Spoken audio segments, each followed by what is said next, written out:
Oh, hello, it's AMJ here. And after the last card being like utterly disgraceful, that's made me realize that I just love to hate, to be honest.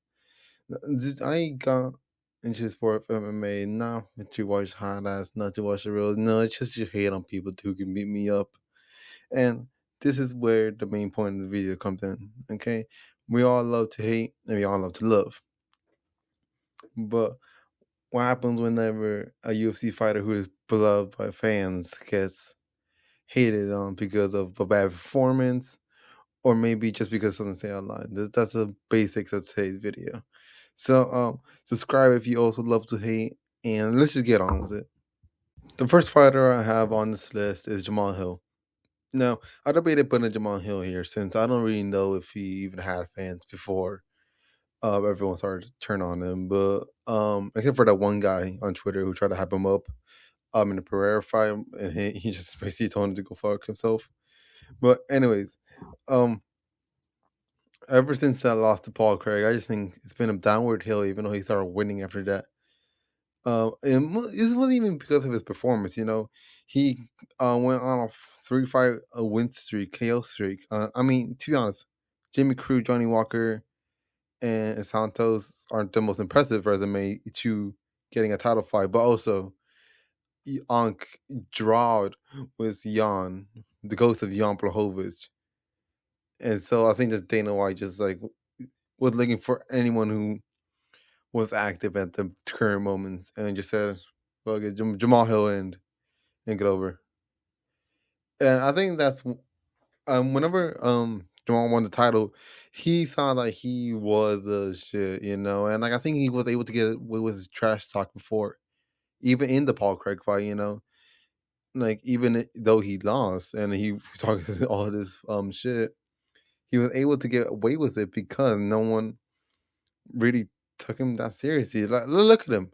Okay, his face changed like 6 different times in his UFC career. You can see his slowly getting his way up to heavyweight, and I'll get to that in a bit. But ever since that Glover fight, he will not let go of the fact that he was a champ, against the Glover who just woke up from his coffin, his 1,000 years of nap. The same Glover who he lost the title to Yuri. And then so he thought that he could get away with anything, and it's eventually showed in the Pereira fight, or at least the lead up to the Pereira fight.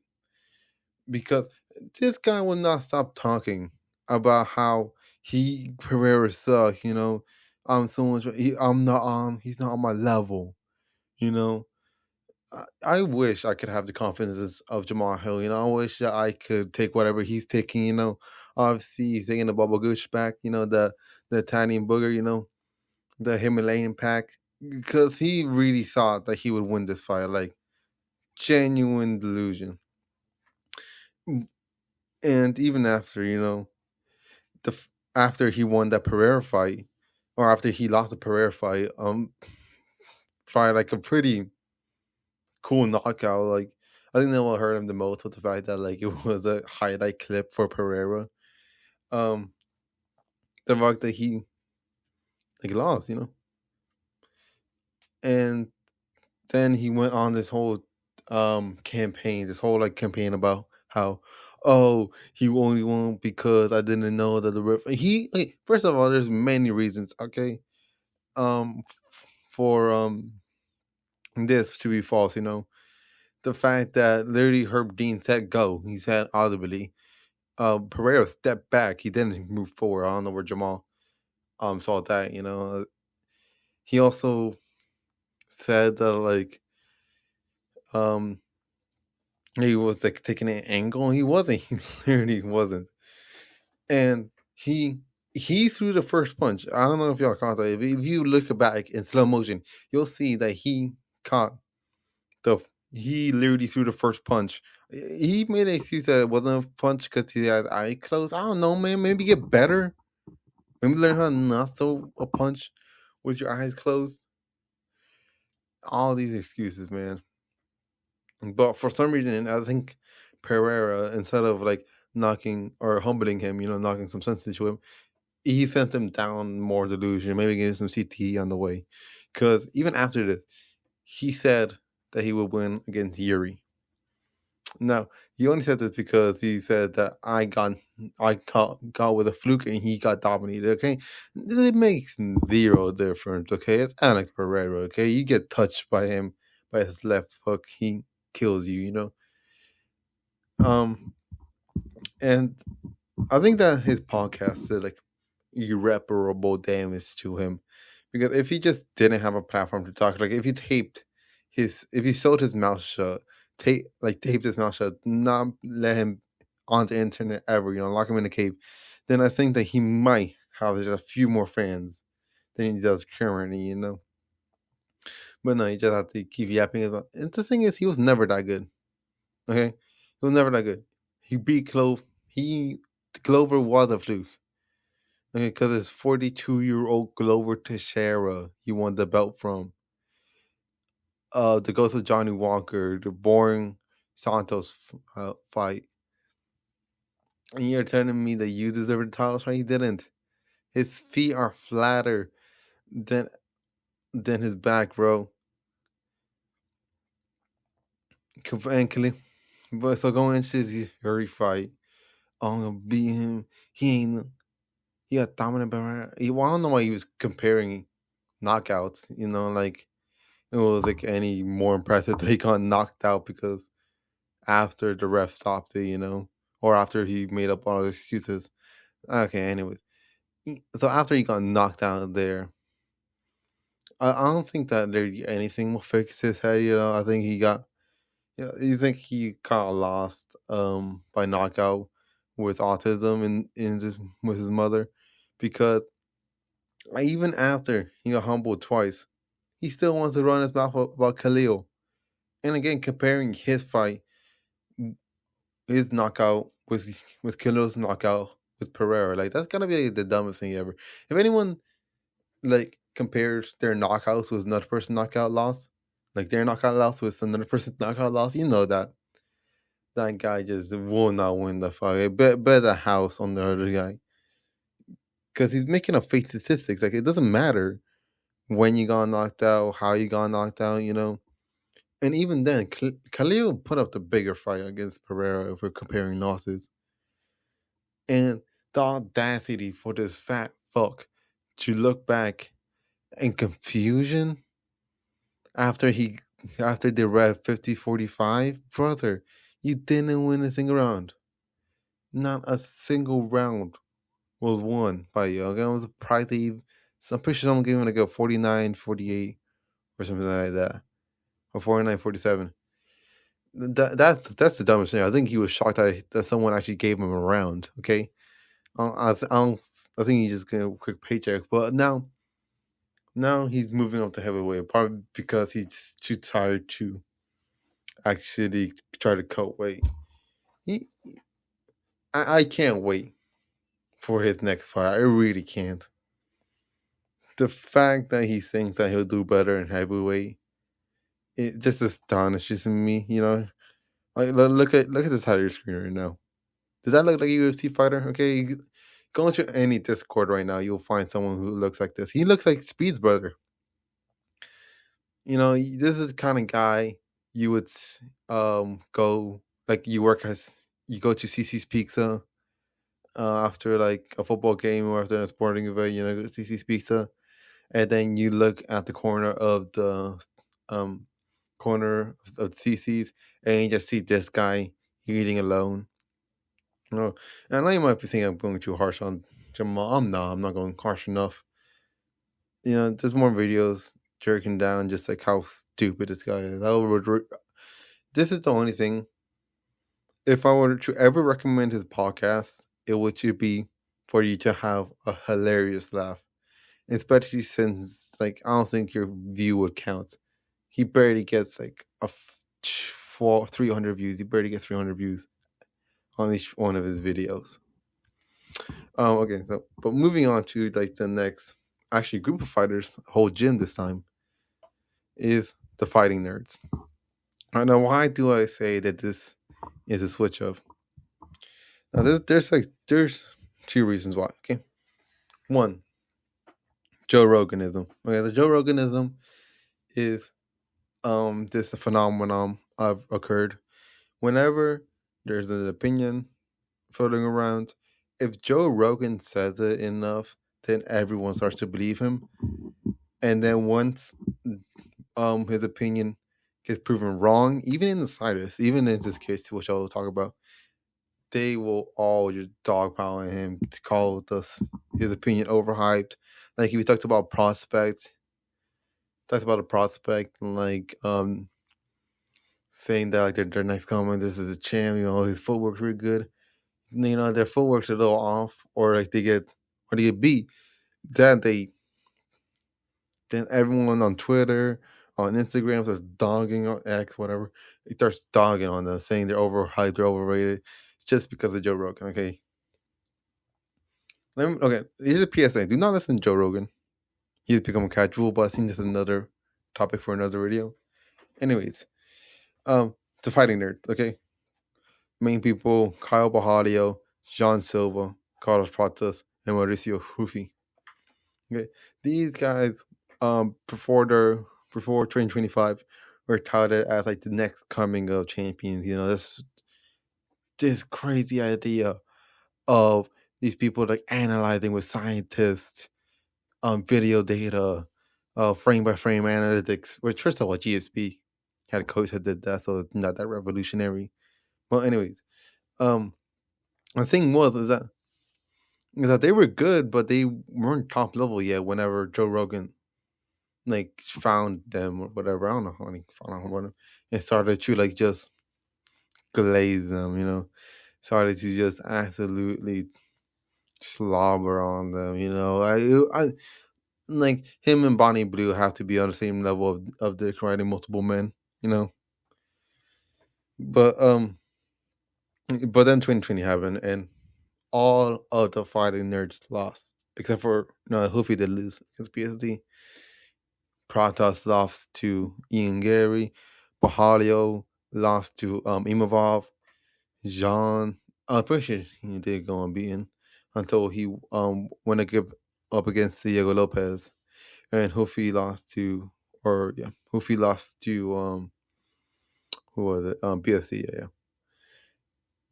And even and then everyone started dogging on the Friday nerds, and I just like kind of made fun of them, kind of said that I like to remember that original and how Rogan was like kind of overhyping them.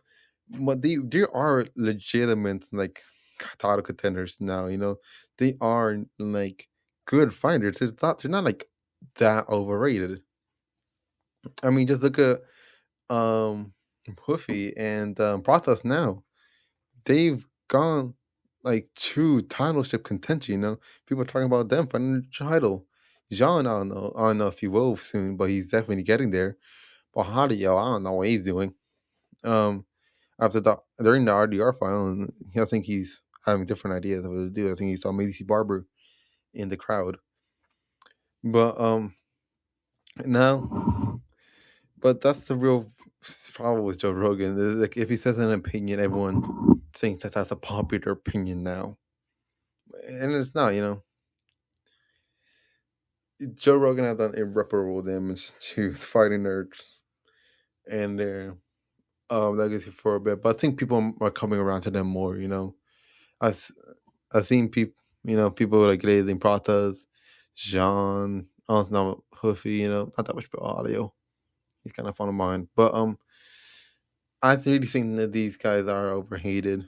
You know, they kind of were overhated for like a large bit, but once they bounce back, and that's the problem with MMA that once you get one loss, you start to, or the fans start to see you as overhyped, which comes to my next person, Hamza Chimaev.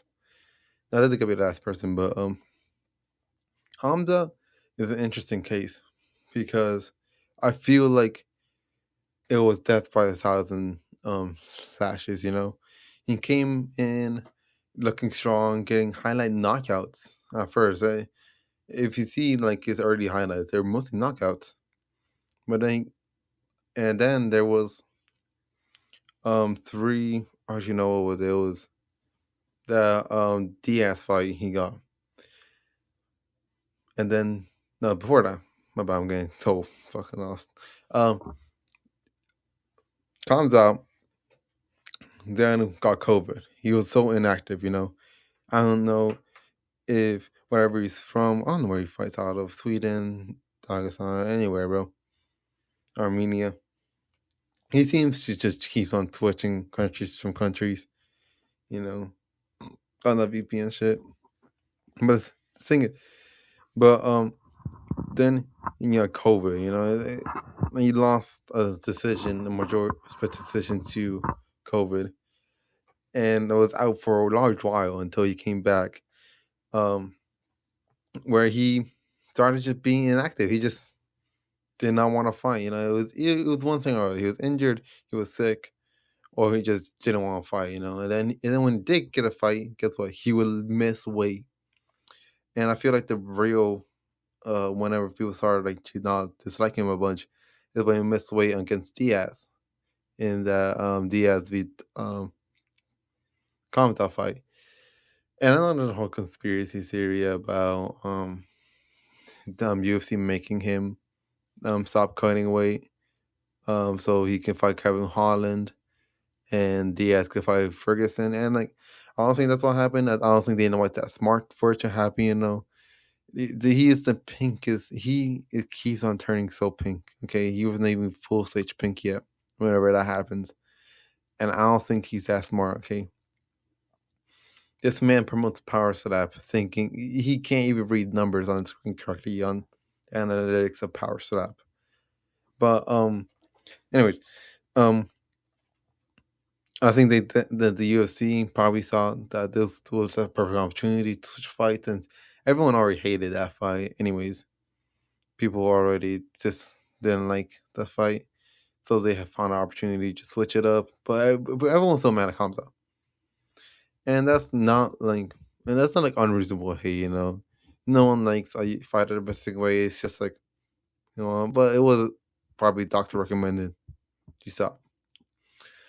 But even after that, Kamsa still went on a pretty insane run. You know, even though he did miss weight, he did put on a pretty exciting fight versus oh sorry Mr.